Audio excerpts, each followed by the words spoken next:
Assalamualaikum warahmatullahi wabarakatuh.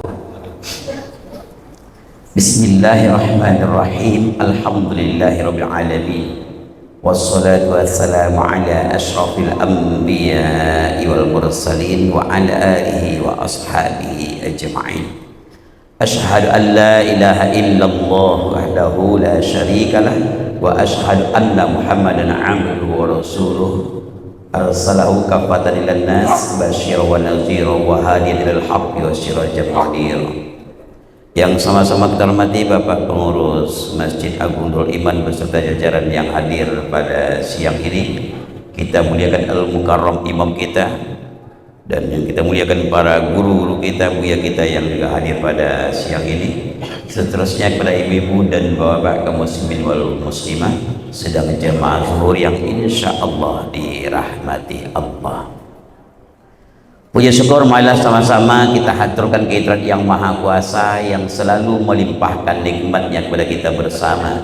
Alhamdulillah ibu dan bapak, berkat nikmat-nikmat yang diberikan oleh Allah di siang yang berbahagia ini, kita masih diberi kesempatan oleh Allah untuk mendekatkan diri kepadanya, beribadah kepada Allah, masih diberi kekuatan dan keistiqomahan hati oleh Allah untuk berjamaah ke masjid. Mudah-mudahan Bapak dan Ibu, Allah akan senantiasa memberikan ketetapan hati kepada kita bersama untuk selalu melaksanakan ibadah, khususnya berjamaah ke masjid hingga akhir hayat kita nanti hendaknya.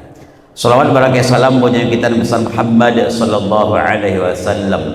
Allahumma salli ala sayyidina Muhammad wa ala ali sayyidina Muhammad fil alamin innaka Hamidum Majid. Ibu bapak kaum muslimin sedang jemaah zuhur yang dirahmati Allah Subhanahu wa taala.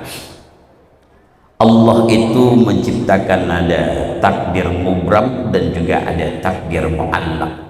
Takdir mubram adalah takdir yang tidak akan pernah bisa dirubah, yang telah ditetapkan, ditulis oleh Allah sejak zaman azali di lauhil mahfuz dahulunya.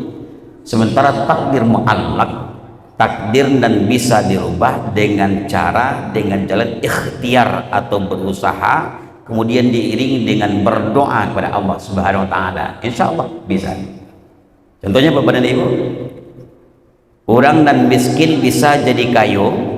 Dia miskin ingin jadi orang yang kaya raya, bisa. Caranya adalah dengan ikhtiar, berusaha, peras keringat banting tulang, bakar jokare mulai pagi sampai sanjo contohnya, kemudian diiringi dengan berdoa kepada Allah. Kalaulah berdoa kepada Allah, tentunya tidak akan luput dari beribadah kepada Allah. Beribadah kemudian berdoa kepada Allah, baru setelah itu tawakal ila Allah, berserah diri kepada Allah. Insya Allah dan miskin akan bisa dirubah oleh Allah jadi kaya ketika oleh ada usaha awak untuk mencapainya. Sehingga Allah sampaikan dalam Al-Quran, sesungguhnya Allah itu tidak akan pernah merubah nasib suatu kaum kalau inyobana kaum itu sendiri yang tidak pernah mau berubah diri mereka sendiri. Anak-anak kita di sekolah contohnya, yang rendah nilainya, yang kurang bagus hasil dari belajarnya, contohnya ingin jadi anak yang pintar, rajin belajar, maka insya Allah jadi anak yang pintar. Karena hidup itu cuma dua pilihan Bapak dan Ibu, antara bahagia dengan sengsara, antara kaya dengan miskin, antara senang jo indahnya, tergantung dengan kita mau mana yang akan kita pilih. Kalau nio bahagia apalagi dunia, apalagi untuk kehidupan akhirat, tentu kita yang menentukannya, awak yang akan memilihnya. Makanya sering kita sampaikan ke muslimin seperti kata Imam Syafi'i dalam syairnya, tarjun najata walam taslik masalikaha inna syafinata la tajriya 'alal yabas, kata Syafi'i. Engkau mengharapkan keselamatan tapi tidak pernah menempuh jalannya, niscaya kapal tidak akan pernah berlayar di daratan. Maka kalau untuk urusan akhirat kaum muslimin, ya, untuk urusan akhirat tergantung dengan kitanya. Seperti apa kita jalani kehidupan hari ini, insya Allah seperti itulah kita akan meninggal dunia nantinya. Bapak dan Ibu yang dirahmati Allah Subhanahu wa taala, sering kita menyaksikan ketika ada yang sakratul maut, sedang meregang nyawa, ketika akan pergi meninggalkan dunia ini contohnya, di saat nyawa akan dicabut oleh Allah Subhanahu wa taala, berbagai macam bantuannya orang yang akan meninggal dunia. Ada yang tersenyum ketika meninggal dunia, ada yang terbulalak matanya tengangu muncuangnya, ada yang meninggal dunia dalam keadaan sedang beribadah kepada Allah Subhanahu wa taala, ada yang meninggal dunia sedang membaca Al-Quran, dan berbagai macam aktivitas yang lainnya yang dikerjakan ketika dia meninggal dunia, sesuai dan tergantung dengan aktivitasnya sehari-hari ketika masih sehat. Seperti apa kita jalani kehidupan mau tua akan meninggal dunia nantinya. Maka sering kita lihat ibu dan bapak, ada orang yang meninggal sedang sholat, ketika sujud tidak bangkit-bangkit lainnya lah, ya. Itu kenapa bisa terjadi? Karena memang dia rajin beribadah. Ada yang meninggal dunia sedang membaca Al-Quran, seperti dulu pernah terjadi di daerah Jawa 2022, Agustus 2022, sedang membaca Al-Quran dalam pembukaan satu acara di pagi hari, bernama Ustazah Taslima, sedang mengaji itu, ibu bapak, dia meninggal dunia karena sering membaca Al-Quran. Bapak ibu sering melapeh sudah meninggal dunia ketika sakratul maut itu. Pernah kejadian dari tahun 2007 di Padang, kisahnya ibu bapak, ini kisah nyata.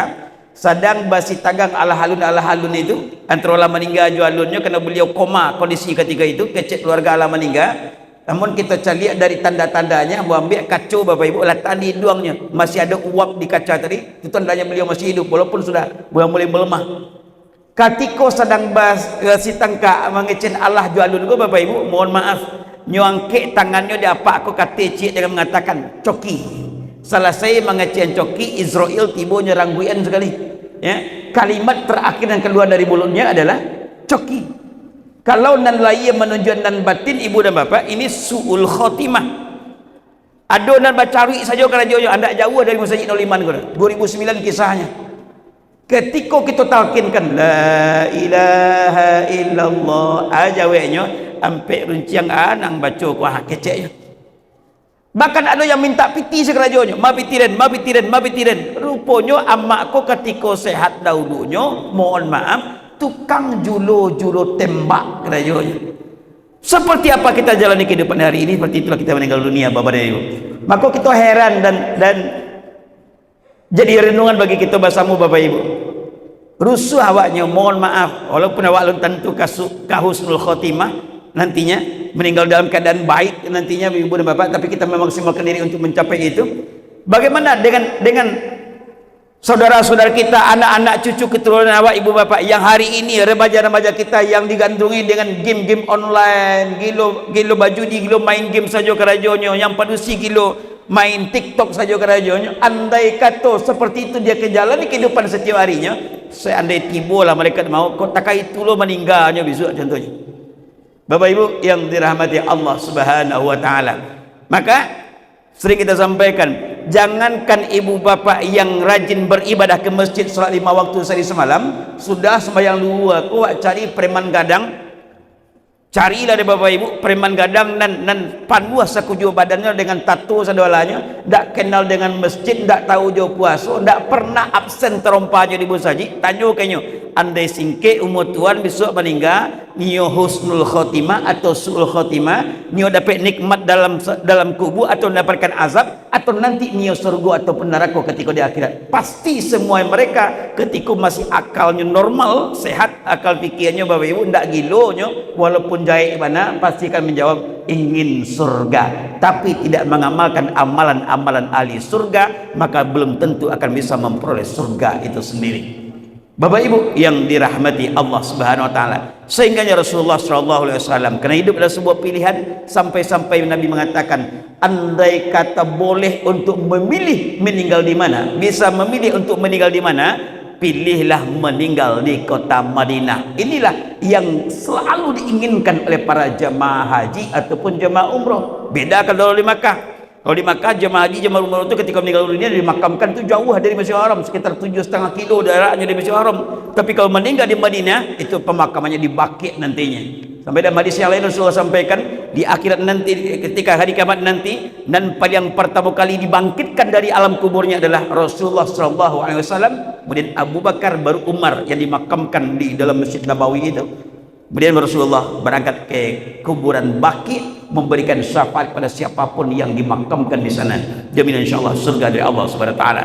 Mudah-mudahan kita semuanya yang rindu dengan Baitullah, rindu dengan Rasulullah, rindu dengan Nabawi, mudah-mudahan Allah panggil kita, Allah cabut nyawa kita sedang beribadah di sana adanya. Amin. Allahumma ya rabbal alamin. Bapak Ibu yang dirahmati Allah Subhanahu wa taala, ini sebuah pilihan, tergantung dengan kita mau milih yang mana, yang elok atau yang buruk, yang bahagia ataupun yang sengsaranya, tergantung dengan kita mau milih yang mana, kaum muslimin. Oleh karena itu, karena hidup adalah sebuah pilihan, ya. Dalam urusan dunia, banyak diantara kita yang mengupayakan semaksimal mungkin untuk kebahagiaan dunia, tapi sangat sedikit dari kita yang memperhatikan, memanage, menata sedemikian rupa bagaimana kebahagiaan nantinya, hidup di akhirat nantinya.